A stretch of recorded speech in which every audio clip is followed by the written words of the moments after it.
There's a new push to block a plan to put an ICE detention center about 40 miles from Memphis. The ACLU of Tennessee is demanding leaders in the town of Mason immediately stop all actions to reopen the West Tennessee Detention Center. It claims leaders illegally approved 2 contracts to get the shutdown facility back up and running. ABC 24's Lauren Turman talked to members of the ACLU and a longtime Mason resident about why they say this facility should remain closed. We spoke with a Mason resident who made it clear today the community is not interested in a for-profit prison, and that is also a key argument from the ACLU. It says this immigration detention facility would harm Mason, not help it. Town of Mason don't have any control over it.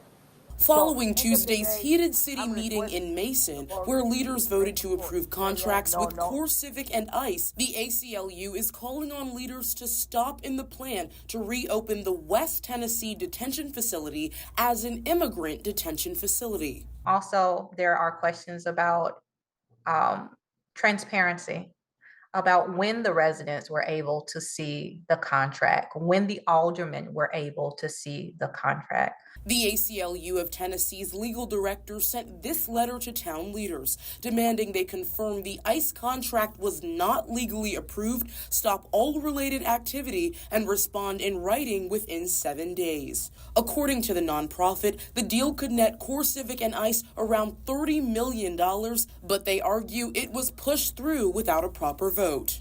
CoreCivic has paid over $45 million in fines just to the state of Tennessee alone in the past year over contract violations, personnel shortages, inhumane conditions, deaths within the facilities. Davidson says the vote for the ICE contract, 3 in favor, 2 against, and 2 abstentions, does not meet the legal majority required to pass.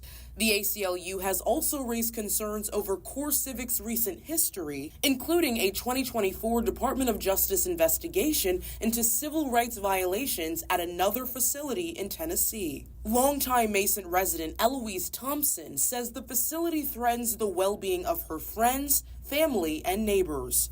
We're interested in moving forward in the right way and in the way that lifts those around us and lifts our community. She, like the ACLU, says Tuesday's vote was confusing and rushed and hopes the letter stops what she calls a dangerous mistake.